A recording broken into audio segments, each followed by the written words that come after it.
my other live where I was feeling a little sad because of Maggie not feeling well. I thought I would just do a little bit of a follow-up to show you little Megs. This is Maggie. She is our 14-and-a-half-year-old. She's a Woodle, a Wheaton Poodle mix. We got her when she was 8.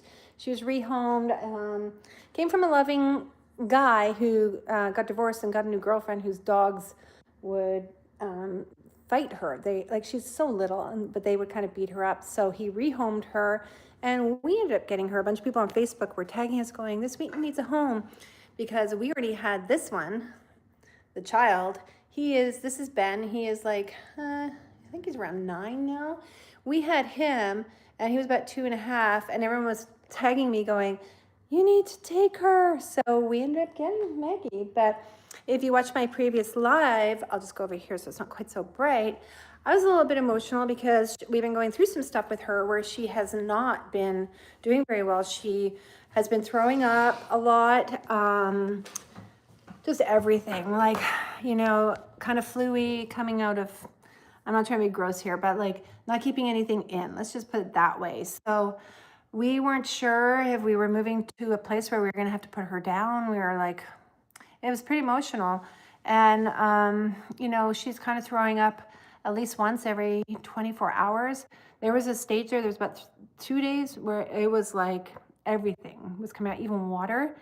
But so we had a vet appointment for yesterday, and then we canceled on Tuesday because all of a sudden she perked up. She was like, hi. And she was like wanting to play with her bone, which she hadn't even looked at in like a week or two. And just like energy came to the door again, was being way more like interactive and was eating. So we were like, oh, that's awesome. But then 24 hours later, she threw up. So we went to the vet today. My daughter and I took her. And actually it went better than I thought. I still had a little cry at the vet. It's that emotion of just recognizing that you're moving towards that time. I didn't think it was quite, like a few days ago, I didn't know if we were going to be putting her down right away. But that doesn't seem quite where we are, which is good. Even though she is 14.5. What they ended up doing was giving us some anti-nausea medicine, and the other thing was like something like Tums, whatever you call that. But they ended up giving her a shot for the first 24 hours because they were saying one of the things that could be happening with her is that because she's been throwing up kind of regularly, that her body now spasms a bit. So, or almost like gets in the habit of doing it. So we're just trying to stop that. So she got a shot, and that's supposed to last for 24 hours to help just calm the stomach. And then I have an anti-nausea medicine to start tomorrow around noon. And then whatever the other thing, it's like, the other thing is like an antacid. That's what it's called, like a Pepto-Bismol kind of thing for dogs. So, and then after 3 days, if she's still throwing up, then we have a different thing to look at. So right now we're just trying to do the easier and honestly the cheaper route. Like, it's such a hard thing, like it's like, okay, well, we can do general blood work for $250, or then we can start doing extensive blood work, doing the kidneys and all that. And that starts at like close to 400. And then after that is ultrasound. And it's like, okay, but at what point do you kind of go, well, wait, like, if it's an older dog, right? So that's kind of where we're just trying to like put our heads around things and do the right thing for her without being one way or the other too much. And I don't know even how to answer that question, and it's different for everybody. So it's just tough. It's no way about it. I'm just looking outside to see we're still storming. We've had so many blizzards go through here. It's been crazy. But I guess after today was the longest day of the year. So we're supposed to start getting brighter. Yay. I live in the middle of Canada and very wintry.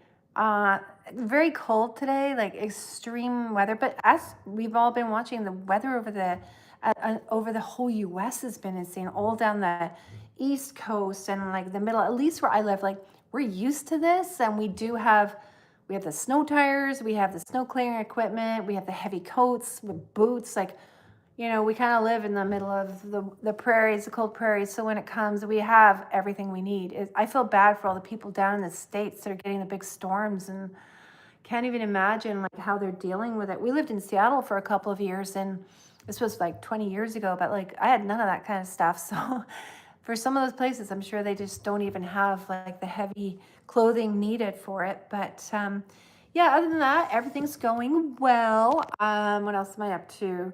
I've been doing some UGC content. I don't know if you know what that is. I create videos for some brands, like they'll send me some product and I'll create videos for it and they'll use it, say, on their Shopify website, or I do it for Amazon sellers, stuff like that.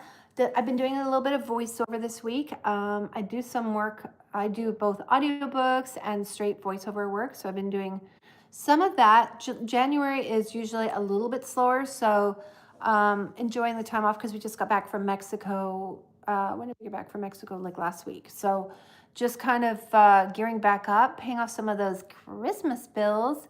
And yeah, just kind of getting ready for February because I think February is going to come in quite busy. So, and I'm just trying to exercise, lose a little bit of weight that I think I gained in Mexico because, you know, the pina coladas and the margaritas were free. But I'm just kidding. It was fun. I think they water them all down anyway. But yeah, that's about it. I just want to give you guys a little bit of an update on Maggie and how she's doing. And I'll keep you guys in the loop. And hopefully over the next couple days, she feels a little bit better. And we'll find out. But if you like this, I hope you will subscribe. I do talk about things in our 50s, and I'm going to be 60 this year. That's crazy to me. This has been, I call it my year of turning 60. Like, it just seems so, when I was a kid, it seemed really old, and it still seems old. Yes, I've been on the earth 60 years, but decided to celebrate this. I decided to celebrate turning 60.